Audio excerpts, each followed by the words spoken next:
back to another episode of Dad Knows. So again, I'm Greg.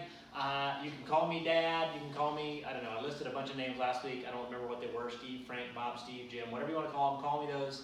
I'll answer to any of them. But this is an episode of Dad Knows. So here's what we're going to talk about. If you remember last week, we talked about Columbus and his ships voyaging across in 1492. Today, we're going to talk about something very, very important. Again, yet another really important time in the founding of America and how we came to be the nation that we are. So, this November, we're about 6 weeks away from a really huge, important anniversary.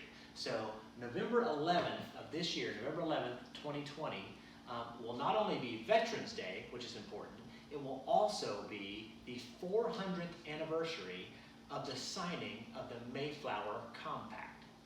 That's huge, right? Most of you are looking at me going like, I don't know, Greg, tell me about the Mayflower Compact. What is the Mayflower? Okay, so the Mayflower Compact, it's kind of a big deal. Let's give some background on it before we get there. So many of you have heard of the Pilgrims and the Puritans. We've all heard all about Thanksgiving and all this stuff a lot of different times, but I'll give you a quick background.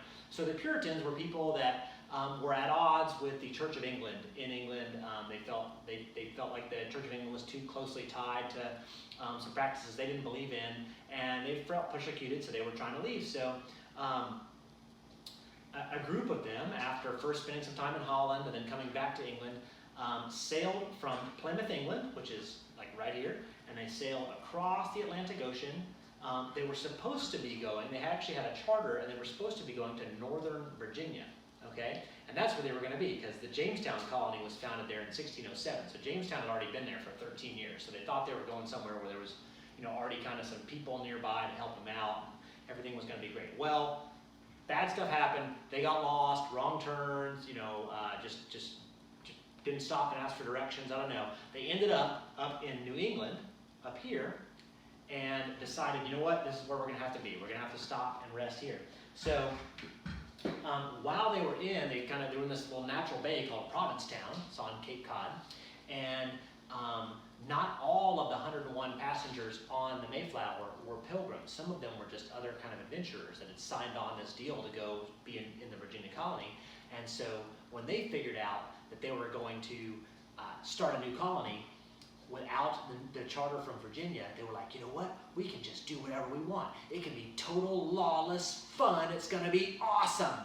Now, these people were known by the Puritans as strangers because they weren't part of the Puritans' faith. So this is actually, and the Puritans didn't like what these strangers were talking about. This, as far as we know, this is the first documented event of stranger danger.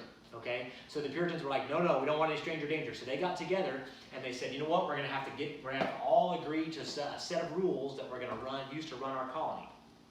So they sat down, they got a document, they just basically lined it all out, saying these are the general rules that we've all agreed on. We're going to, report to each other and still be subject to the king back in England, but we are going to do this and work together, and everybody's going to sign it, and we're all going to agree to work together. So, and most scholars consider this to be the first modern constitutional document in modern times. So, anyway, that was a lot of talking from me. I have to have a quick word from our sponsor, and then we're going to bring in some special guests. So, first, got good teeth? That's right. Try scurvy. Once again, scurvy is bringing to you prolonged sea voyages with a lack of vitamin C.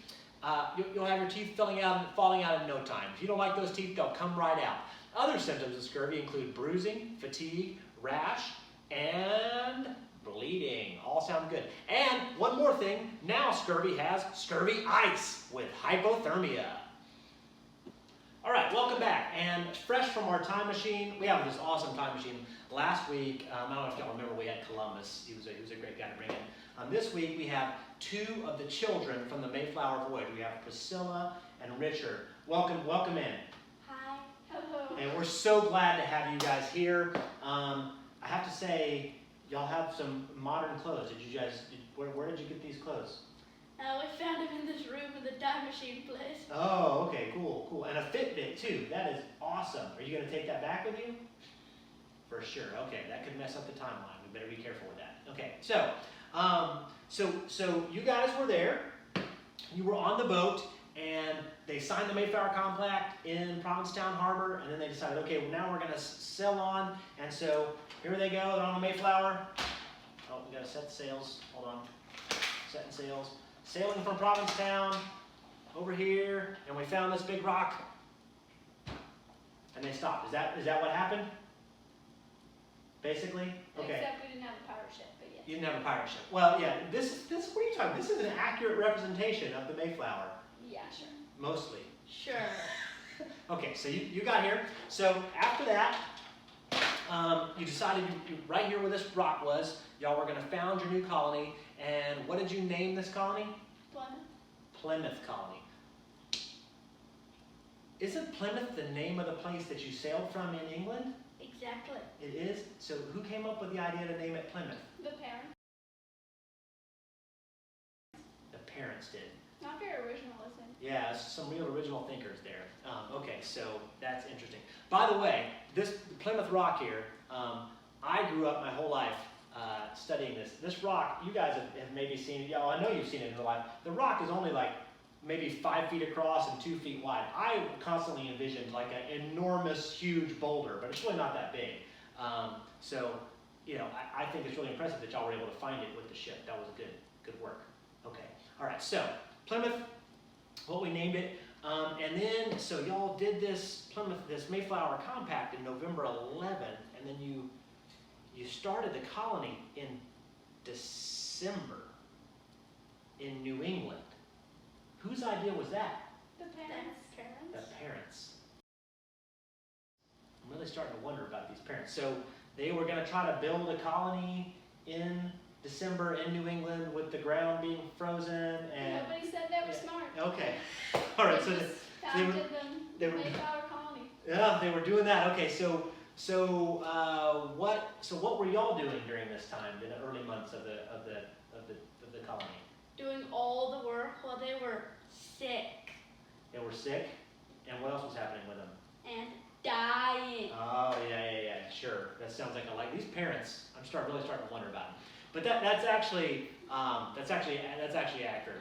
Richard's telling us about half of the pilgrims died in that first winter, so it was really tough. But after that winter, y'all had the whole summer, made friends with the local Native American tribe, and then you had the first Thanksgiving feast, right? So you had tons of like pumpkin pie and sweet potato pie with Ready Whip on top, and no idea what Ready Whip is. you didn't have any of that. What's Ready Whip? What about the cranberry sauce in the can that's in the special can shape? What are cans? Okay, you don't. So what did you eat at the Thanksgiving? Venison. Venison. Then so deer meat you ate, and what else? Fish. Fish. Wild vegetables. Wild vegetables. How about turkey? turkey? Any lobsters and clams? Yes. Yeah. Okay, that's kind of figured. Okay, so thank you so much. All right, thank you for coming back.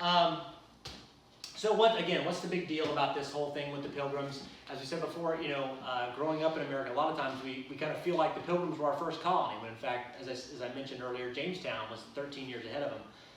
And Virginia was quite an important colony in the development of the United States. So I don't want to undersell Virginia at all. But the Mayflower colony, the Plymouth colony, founded by those Mayflower Pilgrims, again, we said that the Mayflower Compact was one of the first modern constitutional documents, and that sort of spirit of people working together, also feeling like they could represent and govern themselves, lived on through that New England whole territory as more and more settlers came over there. And I don't think it's any coincidence that approximately 150 years later, in April of 1775, the first shots of the American Revolution were fired in Lexington, Massachusetts, which is only 57 miles from the Plymouth colony. So probably some descendants of those people involved in that day. So that's a big deal. We'll talk more about the American Revolution next week as we get to it. And once again, thank you for joining us on Dad Knows.